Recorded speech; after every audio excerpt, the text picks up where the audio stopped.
Good morning to all. Radhe Radhe बेटा।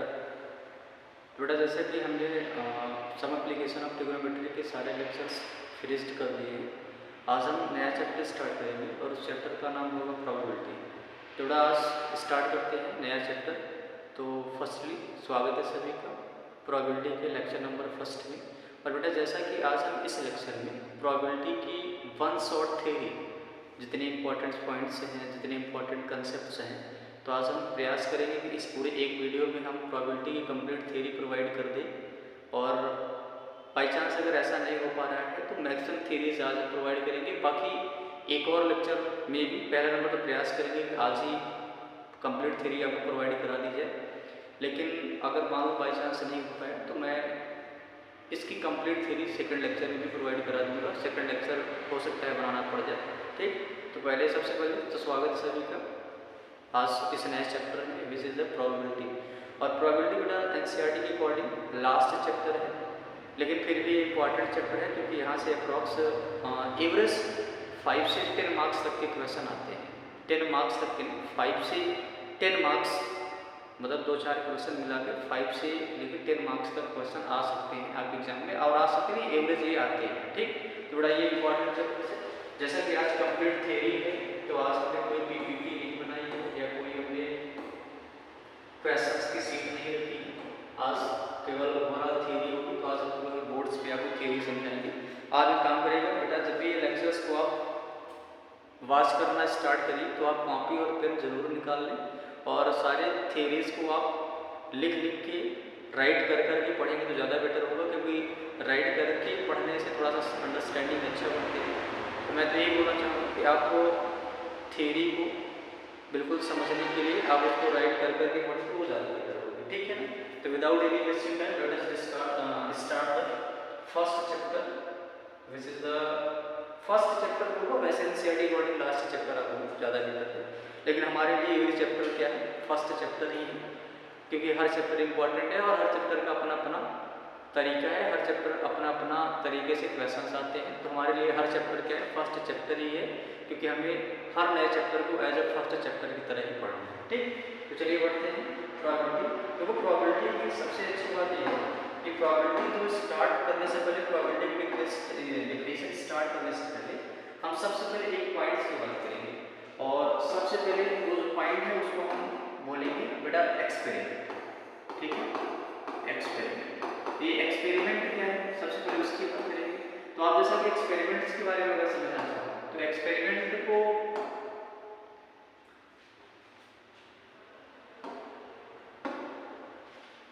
अगर मैं एक्सपेरिमेंट्स की बात करूँ तो एक्सपेरिमेंट जो वर्ड है एक्चुअल में वो वर्ड ट्रायल से डायरेक्ट है, ठीक है। जो वर्ड है किससे डायरेक्ट है, ट्रायल से डायरेक्ट है। अब ट्रायल का मतलब क्या है, जैसे आप कभी भी अगर आप मैच खेलने जाओ तो आप जानते हो दो अपोनेंट होती हैं जो उनके बीच में टॉस किया जाता है, और टॉस में या तो हेड आता है या तो क्या आता है, ट्रायल, टेल आता है, या तो हेड आता है तो क्या आता है, टेल आता है। तो जो हमने वो जो एक्सपेरिमेंट किया या बेसिकली जो हमने वो ट्रायल किया या जो हमने वो टॉस किया, उसी टॉस को हम क्या बोलते हैं, ट्रायल बोलते हैं। तो ट्रायल क्या होता है, anything which produces some outcomes, उसको हम क्या बोलते हैं, ट्रायल बोलते हैं। अब एक्सपेरिमेंट की बात करें तो सारे चीज़ें जो मैं बेटा पॉइंट वाइज राइट करूँगा। जो एक्सपेरिमेंट है वो क्या है, बेसिकली हम पहला पॉइंट तो ये है इट इज़ अ ट्रायल। आपको डिफिनेशंस नहीं आती है, लेकिन इनमें डिफिनेशंस बहुत ही यूजफुल है, इनके बेस्ड क्वेश्चंस आते हैं। तो ट्रायल क्या है, एक्सपेरिमेंट क्या है, तो एक्सपेरिमेंट क्या है, एक ट्रायल है। और अगर ये ट्रायल है तो एक्सपेरिमेंट क्या होगा, एवरी एक्सपेरिमेंट प्रोड्यूसेस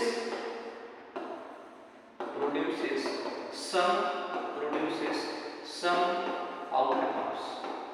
जो एक्सपेरिमेंट्स होते हैं वो आपको कुछ न कुछ आउटकम्स प्रोड्यूस करके देते हैं, और वो बेसिकली हमको एक्सपेरिमेंट अपने बेसिकली मैथ्स के सब्जेक्ट में वही एक्सपेरिमेंट आपको माइंड में रखना है जिसके कुछ आउटकम्स निकले।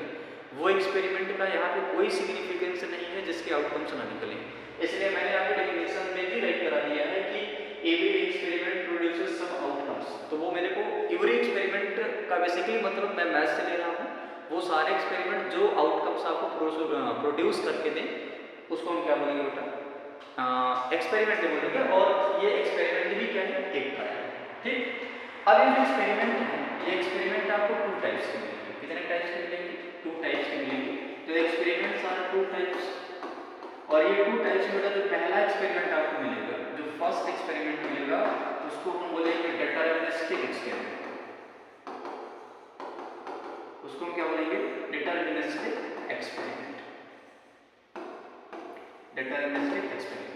डिटरमिनिस्टिक एक्सपेरिमेंट का वर्ड से लग रहा है बेटा जो डिटरमाइन हो या प्री डिटरमाइन, यानी वो एक्सपेरिमेंट जो पहले से डिटरमाइंड होते हैं, तो उसको हम क्या बोलते हैं? डिटरमिनिस्टिक एक्सपेरिमेंट बोलते हैं। इसके लिए सबसे बेस्ट एग्जाम्पल क्या है? जैसे हमने केमिस्ट्री में पढ़ा होगा बेटा कि अगर मैं HCl का reaction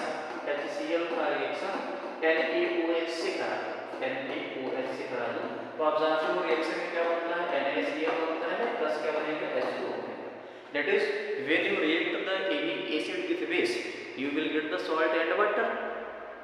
This experiment is after performing and before performing आपको ये पता था बेटा या तो सॉल्ट आएगा तो क्या आएगा? वाटर आएगा। इसलिए हमने इसको क्या बोला? डिटरमिनिस्टिक एक्सपेरिमेंट बोला।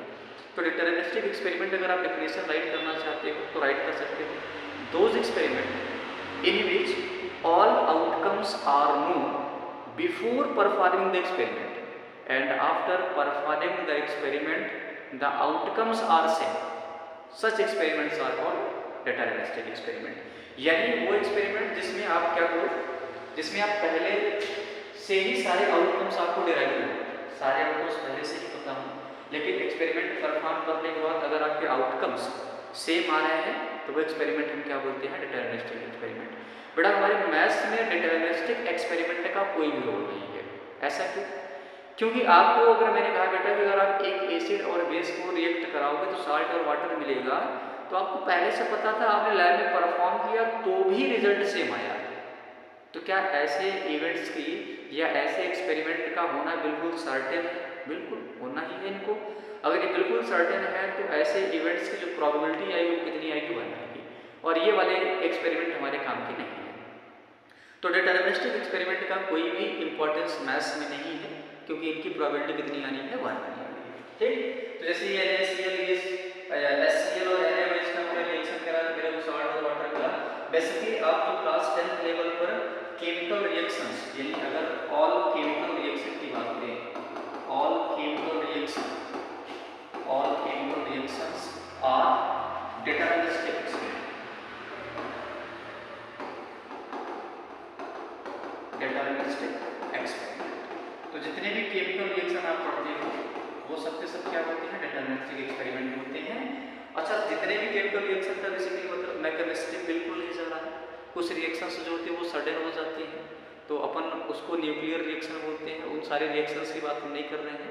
कुल मिला के वो रिएक्शन बेसिकली वो जो स्पॉन्टेनियस रिएक्शंस नहीं होती हैं, हम उन रिएक्शंस की बात कर रहे हैं। जैसे एसिड का बेस से रिएक्शन करा तो ये स्पॉन्टेनियस रिएक्शन नहीं होती, इनको हम क्या बोलते हैं? केमिकल रिएक्शन बोलते हैं। और इन्हीं केमिकल रिएक्शन को हम डिटरमिनिस्टिक एक्सपेरिमेंट भी बोलेंगे, क्योंकि इनकी प्रोबेबिलिटी रिएक्शन करने के पहले और रिएक्शन करने के बाद दोनों केसेस में प्रोबेबिलिटी कितनी है? 1 है। ठीक, जो सबसे इम्पोर्टेंट जो एक्सपेरिमेंट है उसको हम बोलेंगे रैंडम एक्सपेरिमेंट। उसको क्या बोलेंगे? Random experiment. अब ये रैंडम एक्सपेरिमेंट है, देखो रैंडम वर्ड से लग रहा है कि जिसकी कुछ सर्टेनिटी ना हो, मतलब कहने के लिए कुछ और आए कुछ और। तो रैंडम एक्सपेरिमेंट का बेसिकली मतलब होता है कि those experiment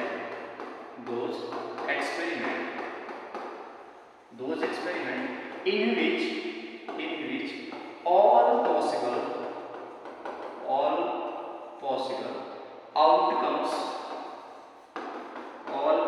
outcomes are known, but exact outcomes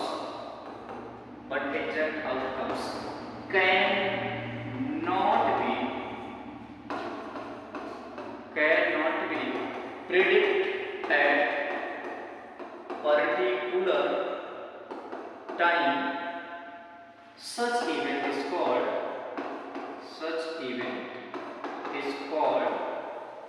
random experiment. बेटा हम क्या बोलते हैं, रैंडम एक्सपेरिमेंट। तो कुल मिला के वो एक्सपेरिमेंट जिनके आउटकम्स तो आपको पता है, लेकिन आप जब उसको परफॉर्म करोगे तो वही आउटकम्स आएगा, ज़रूरी नहीं। ऐसे एक्सपेरिमेंट्स को हम क्या बोलते हैं, रैंडम एक्सपेरिमेंट बोलते हैं। इसके कुछ एग्जाम्पल्स रैंडम एक्सपेरिमेंट। तो बेटा पहला एग्जाम्पल है रैंडम एक्सपेरिमेंट का जो हमारे सिलेबस में है वो है टॉसिंग ऑफ। टॉसिंग ऑफ ये रैंडम एक्सपेरिमेंट है, आप इसको गेस कर सकते हैं। आप क्या करिए, आप 1 रुपये 2 रुपये की कॉइन ले लीजिए और आप मन में सोच लीजिए कि मैं इसको टॉस करूँगा तो हेड आएगा, और उसके बाद आप इसको टॉस करिए और ज़रा देखिएगा क्या ज़रूरी है हेड ही आए या ज़रूरी है कि हेड ही आ जाएगा। तो ऐसा नहीं होगा, या तो हो सकता है टेल आ जाए। अच्छा, ऐसा भी हो सकता है कि आपका हेड ही आ जाए। तो दैट इज इसका मतलब है कि सर्टेन नहीं है कि हेड ही आएगा कि टेल ही आएगा। तेरी टॉसिंग ऑफ कॉइन किसका एग्जाम्पल हो गया, रैंडम एक्सपेरिमेंट का एग्जाम्पल हो गया। दूसरा जो एग्जाम्पल बेटा वो किसका है, रोलिंग ऑफ डाइस। दूसरा एग्जाम्पल जो है किसका है, rolling of dice. Rolling of dice, rolling of dice.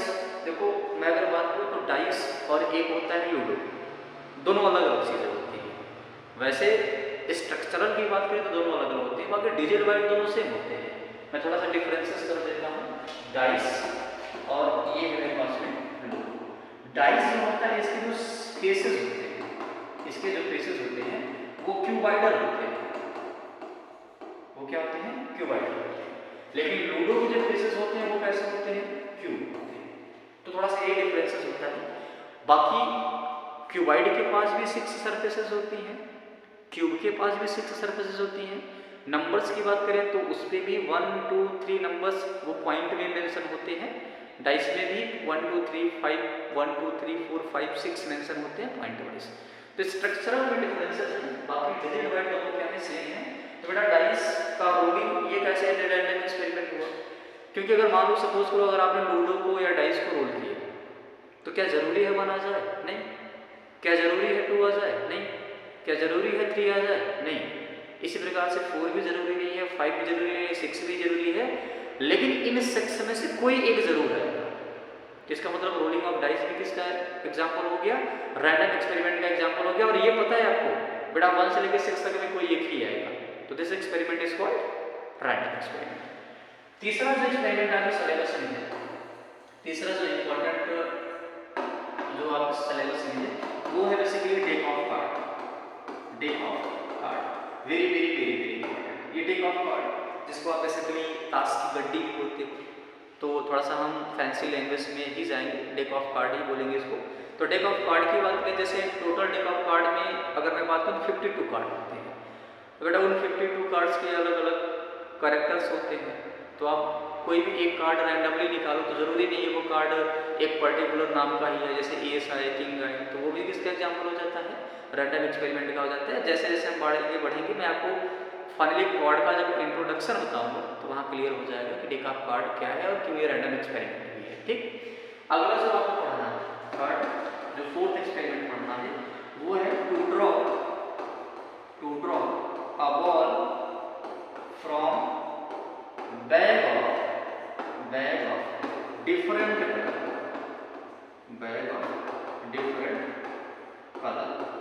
तो किसी भी डिफरेंट कलर की बैग के बॉल से अगर आप एक बॉल निकालें तो वो भी क्या है, रैंडम एक्सपेरिमेंट। जैसे मान लो ये मेरा हाथ है, मैं इसको क्लोज किया और इसमें ब्लू, रेड और व्हाइट 3 बॉल है। मैंने कहा एक बॉल निकालो बेटा, तो क्या जरूरी है वो व्हाइट आ जाए, नहीं, ब्लू भी आ जाए। हाँ, लेकिन ध्यान भी रखना है कि आपको वॉच नहीं करना है। यहाँ पता चला आप वॉच कर रहे हो और मैंने कहा ब्लू निकालो, ब्लू निकल जाएगा, लेकिन आपको वॉचिंग नहीं करनी है। दैट इज जो आउटकम्स हैं वो केवल आपको पता है, वो आउटकम्स आपको दिखेंगे नहीं। तो अगर आपको मैं बोलूँ व्हाइट बॉल निकालो, जरूरी नहीं वो व्हाइट बॉल आए, तो दैट्स ये कैसा एक्सपेरिमेंट हो गया, रैंडम एक्सपेरिमेंट हो गया। ओवरऑल क्लास 10th लेवल की प्रॉबिलिटी बेटा वो इन्हीं 4 पॉइंट में होगी। कुल मिला के जो सवाल आएंगे वो इन्हीं 4 पॉइंट्स पे सवाल आएंगे, या तो डाइस होगा, या तो बेसिकली क्या होगा, रोलिंग ऑफ डाइस होगा, टॉसिंग ऑफ कॉइन होगा, डेक ऑफ कार्ड होगा, या तो किसी डिफरेंट कलर के बॉल को किसी बैग से निकाला हुआ आएगा। और एक जो आजकल का सीबीएसई का ट्रेंड चल रहा है वो है selection of number. Selection of number ये वाला तो बहुत इंपॉर्टेंट है और ट्रेंड में भी चल रहा है और सीबीएसई यहाँ से सवाल पूछती है। सिलेक्शन ऑफ नंबर्स का मतलब क्या है, जैसे मान लो मैंने कहा एक बैग है उस बैग में मैंने कहा 1 से लेकर 10 तक के नंबर्स को मैं एक एक शीट पे लिख के राइट करके उस बॉक्स के अंदर रख दिया। अब मैंने कहा वो नंबर निकालो, तुम्हारा ऑड नंबर निकल रहा है, एक नंबर निकालो वो तुम्हारा इवन हो जाए, उसकी प्रोबेबिलिटी बताओ। तो इस तरीके के सवाल बनते हैं सिलेक्शन ऑफ नंबर्स पे। हम बारी बारी से डिस्कस करेंगे। जब मैं आपको क्वेश्चंस कराने लग जाऊंगा तो मैं आपको बताऊंगा ये क्वेश्चंस कहाँ का है, सिलेक्शन ऑफ नंबर्स का है, या ड्राइंग ऑफ बॉल का है, या ड्राइंग ऑफ कॉर्ड का है, या बेसिकली मैं बोलूँ टॉसिंग ऑफ कॉइन का है, या रोलिंग ऑफ डाइस का है। तो जब क्वेश्चन आएगा तो मैं आपको इन्फॉर्म करते चलूँगा। ठीक, तो ये मेरे पास में सिलेक्शन ऑफ नंबर्स की बात है। अब अगर आपको ये रैंडम एक्सपेरिमेंट समझ में आए तो अगला जो पॉइंट हो क्या है, sample space. Sample space very very very very important, क्योंकि आपको जब भी प्रोबेबिलिटी निकालनी होती है तो आपको इसका आइडिया होना चाहिए कि सैंपल स्पेस क्या है। तो अगर मैं सैंपल स्पेस की बात करूँ तो बेटा सैंपल स्पेस क्या है, it is the set of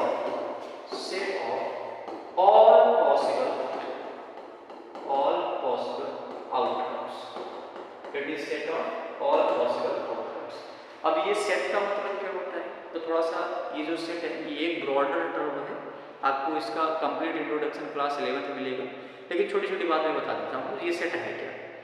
जैसे आपने नेचुरल नंबर्स पढ़ा था बेटा, नेचुरल नंबर कहाँ से होते हैं, 1 से लेकर इन्फिनिटी तक।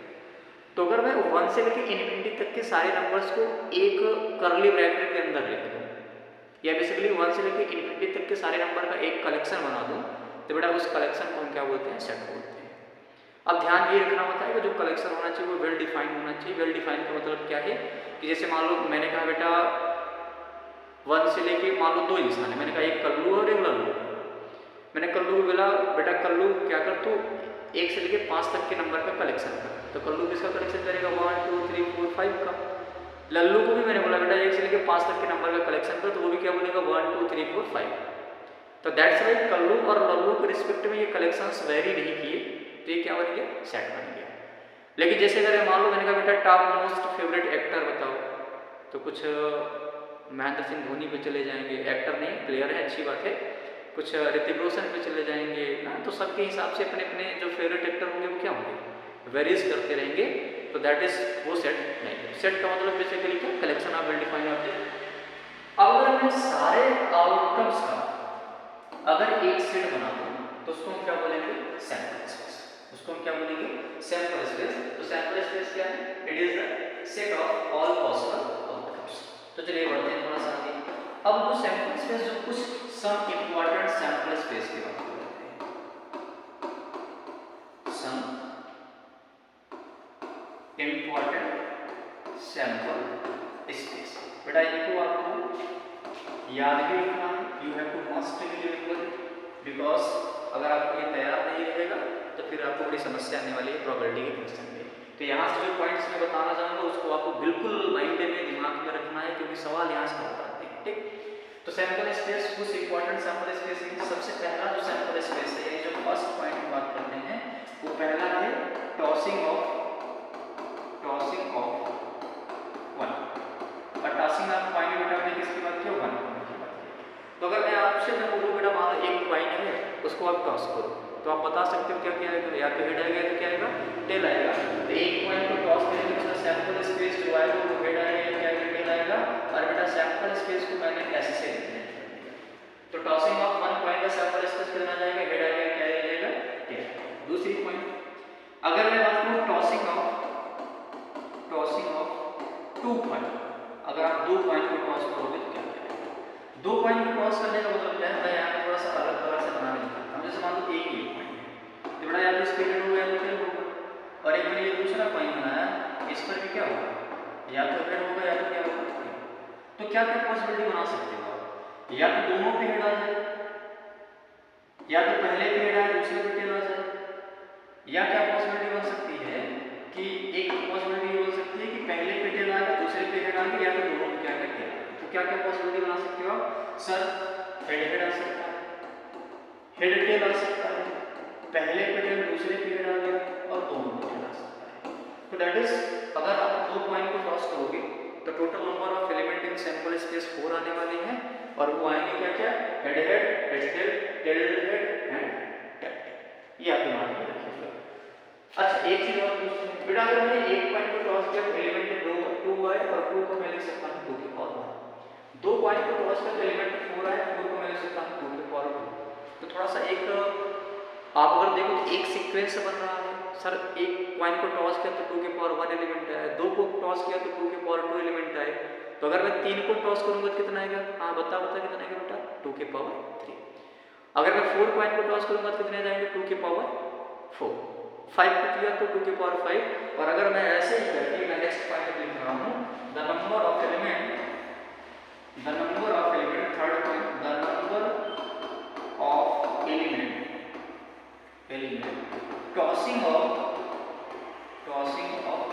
10 पॉइंट। अगर 10 पॉइंट को टॉस करो तो कितने एलिमेंट आ जाएंगे? 2 की power n। Very very very very important. ठीक, तो आप अगर 2 पॉइंट को टॉस करोगे तो 2 की पावर 2, 1 को करोगे तो 2 की पावर 1, वैसे करके n पॉइंट को टॉस करोगे तो 2 की पावर n। बेटा अब तक के जो सीबीएसई ने सवाल पूछे हैं मैक्सिमम 3 पॉइंट के सवाल आ चुके हैं। 3 के आ चुके हैं, 2 और 1 वाले तो ज़्यादातर आते ही हैं, लेकिन तुमसे अगर बहुत ज़्यादा सवाल पूछा तो वो 3 पॉइंट तक के पूछेगा। तो 2 पॉइंट के तो हमने सैंपल स्पेस राइट करना सीख लिया है। 3 पॉइंट का सैंपल स्पेस होगा उसको कैसे राइट करेंगे जरा समझते हैं। ठीक, तो सैंपल स्पेस क्रॉसिंग ऑफ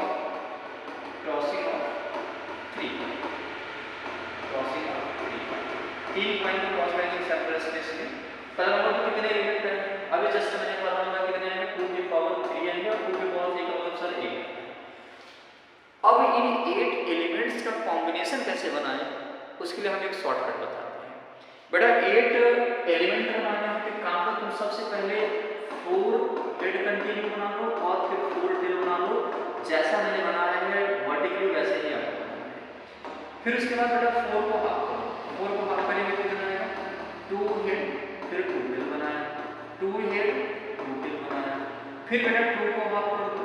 2 को हाफ कर देंगे कितना आ जाएगा? 1 head 1 tail 1 head 1 tail 1 head 1 tail 1 head 1 tail. क्या ये टोटल 8 एलिमेंट आए हैं? यस बिल्कुल, ये टोटल 8 एलिमेंट हैं। अब ये जो टोटल 8 एलिमेंट हैं that is the number of element in sample space and these are the element which are belonging in tossing of 3 coin के sample space। ये समझ में आई बात? तो बेटा ये हो। चलिए नेक्स्ट पॉइंट करते हैं, point number rolling of dice. Rolling of dice ये बहुत इंपॉर्टेंट पॉइंट है, इन्हीं पे सवाल आते हैं। तो सबसे पहले अगर मैं सैंपल स्पेस की बात करूं रोलिंग ऑफ डाइस में एक डाइस 1 डाइस की तो बेटा 1 डाइस का मतलब क्या है? एक डाइस में यार 1 से लेके 6 तक नंबर ही तो होते हैं ना। तो क्या क्या पॉसिबिलिटी हो सकती है यार? डाइस को रोल करो तो या तो 1 आ सकता है, या तो 2 आ सकता है, या तो 3 आ सकता है, या तो 4 आ सकता है, या तो 5 आ सकता है, या तो 6 आ सकता है। तो यानी पॉसिबिलिटी कितनी है? टोटल 6 पॉसिबिलिटी है। तो बेटा एक डाइस को रोल करोगे तो या तो 1 आएगा, या तो 2 आएगा, या तो 3 आएगा, या तो 4, या तो 5, या तो 6। This is the sample space of rolling of 1 dice. अब इसमें भी इंपॉर्टेंट पॉइंट है कि आप ये 6 को मैं लिख सकता हूँ 6 की पावर 1। तो एक डाइस को आप रोल किए करोगे तो 6 की पावर 1 एलिमेंट आएंगे। तो अगर मैं ऐसे देखो 2 डाइस को रोल करोगे तो कितने आएंगे? 6 की पावर 2। 3 डाइस को रोल करोगे तो 6 की पावर 3। और ऐसे करके अगर n डाइस को रोल करोगे तो कितने एलिमेंट आएंगे? 6 की पावर n एलिमेंट आएंगे। That is the total number of element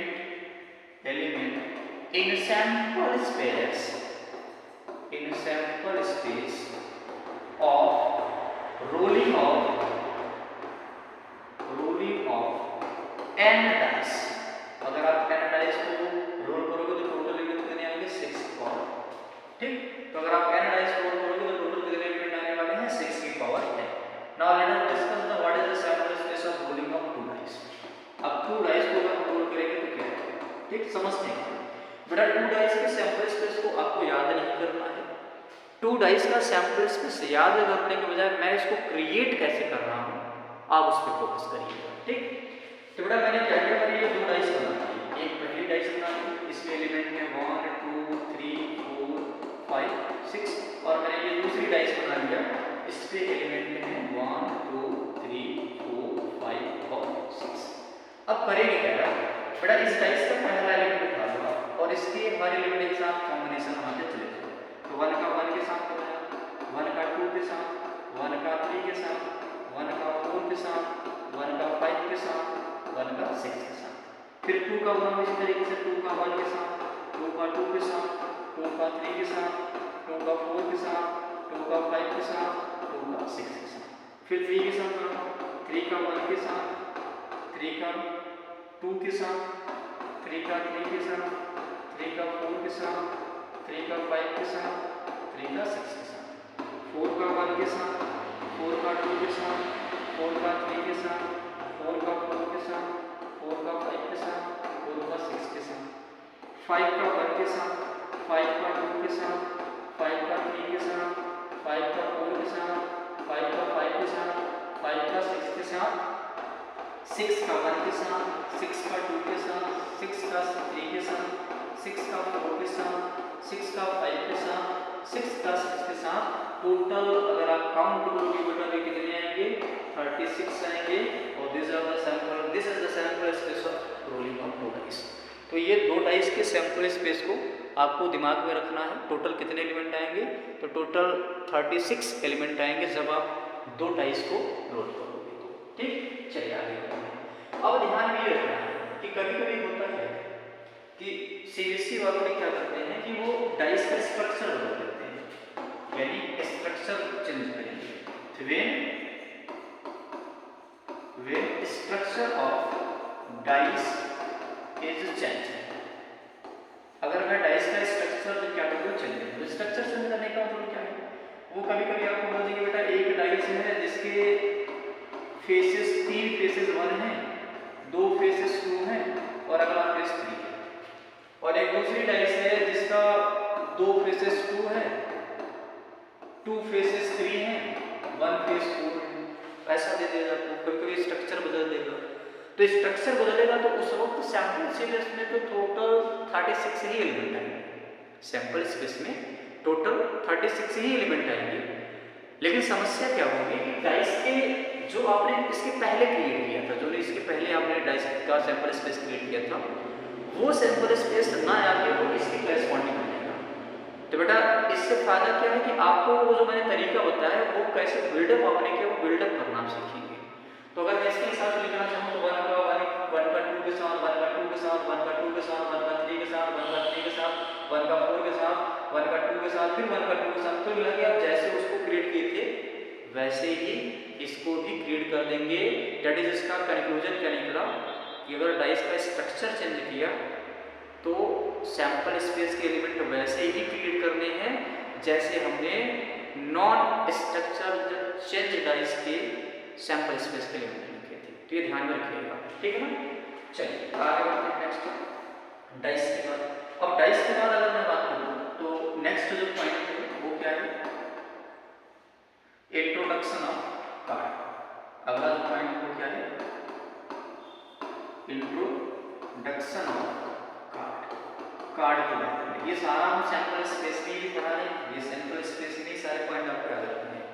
introduction of card की बात करें तो टोटल जो कार्ड्स होते हैं, टोटल अगर मैं कार्ड की बात करूं तो जो टोटल कार्ड होते हैं वो हमारे पास में होते हैं 52। कितने होते हैं? 52। और ये जो 52 कार्ड्स होते हैं they are divided into 4 suits. ये 4 सूट्स में डिवाइड होते हैं। पहला वाला जो सूट होता है उसका नाम होता है स्पीड, दूसरा जो सूट है उसका नाम है क्लब, तीसरा जो सूट है उसको अपन बोलेंगे हार्ट, चौथा जो सूट है उसको अपन बोलेंगे डायमंड। उसको क्या बोलेंगे? डायमंड। तो अगर बोलो कि टोटल कितने कार्ड होते हैं तो 52 होते हैं, और 52 ये जो कार्ड्स हैं 4 सूट्स में डिवाइड है, speed, club, heart and diamond. अगर इसका स्ट्रक्चर बनाना चाहो तो स्ट्रक्चर भी बना सकते हैं। स्पीड बेसिकली अगर आप बनाना चाहो तो ये कुछ ऐसा हो जाता है स्पीड। बेसिकली अगर मैं इसको बनाना चाहूँ तो आप इसको घर थोड़ा सा मेरा एप्पल टाइप का बन गया है, ठीक है। लेकिन जैसे आपने स्पीड का बेसिकली मतलब होता है कि जो आप पान सुने होंगे, पान के शेप का ही होता है। क्लब जो क्लब की बात हो तो क्लब कुछ ऐसे ही ट्री स्ट्रक्चर का ऐसे बनता है। हार्ट बिल्कुल आप बनाना जानते हैं बड़े आसानी से हार्ट। और डायमंड की बात है डायमंड। तो ये स्ट्रक्चर वाइज अगर आप समझना चाहोगे इनके डायग्राम कैसे होते हैं या इनके फिगर्स कैसे होते हैं तो ये इस तरीके के बेटा होते हैं। अब ये 4 सूट्स में डिवाइड तो है, इसमें भी 13 कार्ड होते हैं, इसमें भी 13 कार्ड, इसमें भी 13 कार्ड, इसमें भी 13 कार्ड। बेटा ये वाला जो कलर वाइज अगर बात करें तो ये किस कलर का होता है? ब्लैक कलर का।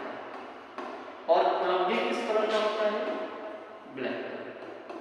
और हार्ट की बात करें तो ये सबको पता है रेड कलर का होता है, और डायमंड में किस कलर का होता है? रेड कलर का होता है। तो अगर मैं यहाँ से एक चीज कॉमन सी सेंस पूछूं बेटा कि कितने नंबर ऑफ रेड कार्ड होंगे, तो 13 रेड हार्ट वाले, 30 रेड डायमंड वाले, तो total number of red card कितने आ जाएंगे sir? 26। Total number of black card, अगर मैं ब्लैक कार्ड की बात करूं तो वो कितने आ गए? 26 आ गए। तो total number of red card और total number of black card कितने आ गए? 26 आ गए। ठीक, अब चलिए बात करते हैं। जैसे मान लो एक सूट में उठा लूं, जैसे मैंने स्पीड में टोटल कितने होते हैं? 13 कार्ड। तो ये बेटा पहला कार्ड मैंने बनाया, ये मैंने दूसरा बना लिया, ये मैंने तीसरा बना लिया, चौथा, पांचवा, छठवां, और इधर करके सातवां, और ये आठवां, ये नौवां, ये 10वां, 11वां, 12वां और ये 13वां। टोटल मैंने इस पे का मैं एक सूट का बेसिकली आपको स्ट्रक्चर बना के दिखा रहा हूँ कि एक सूट में क्या कितने किस तरीके के कार्ड होते हैं, बाकी सब में उसी तरीके के कार्ड होते हैं। तो बेटा जो पहला कार्ड है उस पे एक वन स्पीड बना, इसमें 2 स्पीड बनी होंगी, इसमें 3, 4, 5, 6 स्पीड, 7, इसको 8 और ये 9 और ये 10, और अगला वाला जो है बेटा उस पे लिखा रहता है जे, क्यू और के। जे का मतलब होता है जैक, इसका मैं नाम लिख देता हूँ। जे का मतलब क्या होता है? जैक। क्यू का मतलब है क्वीन और के का मतलब है किंग। तो ये टोटल एक सूट के कार्ड है। तो अगर मैं आपसे कहूँ कि नंबर्ड कार्ड कितने होते हैं? नंबर्ड कार्ड, तो जरा देखो नंबर्ड कार्ड कौन होते हैं। ये जो पहला वाला कार्ड है इसको हम क्या बोलते हैं? एस बोलते हैं। तो पहला वाला कार्ड जो होता है वो नंबर कार्ड में नहीं आता, उसको भी हम फिगर वाला ही कार्ड बोलते हैं, और वो एस हो गया। अब एस को छोड़ के जिनके नंबर्स हैं 1, 2, 3, 4, 5, 6, 7, 8, 9, तो नंबर कार्ड कितने आए? 9। एक सूट में 9 कार्ड है, तो टोटल 4 सूट में कितने आ जाएंगे? 36 आ जाएंगे। एक में 9 है तो बाकी के कितने आ जाएंगे? 4 सूट को मिला के तो 36 आ जाएंगे। अब जरा देखना है, ये एस, जैक, क्वीन और किंग, एस, जैक, क्वीन और किंग, इन चारों को मिला के चारों सूट को अपन क्या बोलते हैं बेटा? इसको हॉर्न कार्ड बोलते हैं। तो चारों सूट के अगर मैं इन चारों कार्ड को मिला दूं तो 4 हो जाए कितने हो जाएंगे? 16 हो जाएंगे। तो 16 को हम क्या बोलते हैं? Horn card. और अगर इसमें एस को हटा दें तो जैक, क्वीन और किंग, इसको हम क्या बोलते हैं? फेस कार्ड बोलते हैं। ठीक, ये टोटल ये इस तरीके का इंट्रोडक्शन था। इनकी जो समरी है या इसका जो इंपॉर्टेंट पॉइंट्स है वो आपको याद रखना है। तो मैं वो लिख देता हूँ। इसका जो कंक्लूजन जो है वो मैंने लिख दिया। चलो पहला कंक्लूजन है टोटल कार्ड। बेटा टोटल कार्ड कितने होते हैं? 52। दूसरी नंबर ऑफ रेड कार्ड, ये रेड कार्ड कितने होते हैं? 26। नंबर ऑफ ब्लैक कार्ड, वो भी कितने होते हैं? 26। नंबर ऑफ नंबर्स कार्ड की बात करूँ तो टोटल कितने आएंगे? 36। नंबर ऑफ हॉनर कार्ड में कौन कौन से आते हैं? वो भी मैं लिख देता हूँ। आता है ace, jack, queen and king, ये हॉनर कार्ड में आते हैं, और ये टोटल कितने होते हैं? 60। नंबर ऑफ फेस कार्ड, अगर मैं फेस कार्ड की बात करूँ, नंबर ऑफ फेस कार्ड में कौन आता है? जैक, किंग, क्वीन, और ये मिला कितने होते हैं? 12 होते हैं। ठीक, ये कुछ इंपॉर्टेंट कार्ड हुई। अच्छा एक और पॉइंट है नंबर ऑफ एस की बात करोगे तो एक सूट में एक है, तो 4 सूट का मिला के कितने हो जाएंगे? 4 हो जाएंगे। और कुछ और पॉइंट्स मैं यहाँ लिख दे रहा हूँ। नंबर ऑफ किंग, तो नंबर ऑफ किंग की बात करोगे तो टोटल कितने हो जाएंगे? 4, number of queen, number of queen की बात करूँ तो वो कितने हो जाएंगे 4। Number of jack, number of jack, number of jack की बात करेंगे तो वो कितने आ जाएंगे 4 आ जाएंगे। बेटा ये टोटल कंप्लीट कार्ड का इंट्रोडक्शन, ठीक है। आप इसको एक बार ज़रूर रिवाइज करिएगा। वैसे बस आज की क्लास को हम यहीं पे फिनिश्ड करते हैं। तो इम्पॉर्टेंट ये है कि आप अगली वाली क्लास को अटेंड तभी करिएगा जब इस क्लास को कम्प्लीटली आप देख लीजिएगा, कम्प्लीटली इस तरीके को आप समझ लीजिएगा कि सारे पॉइंट्स इंपॉर्टेंट है, ध्यान भी रखिएगा, ठीक। तो चलिए आज के लिए बस इतना ही करते हैं। Okay and thank you.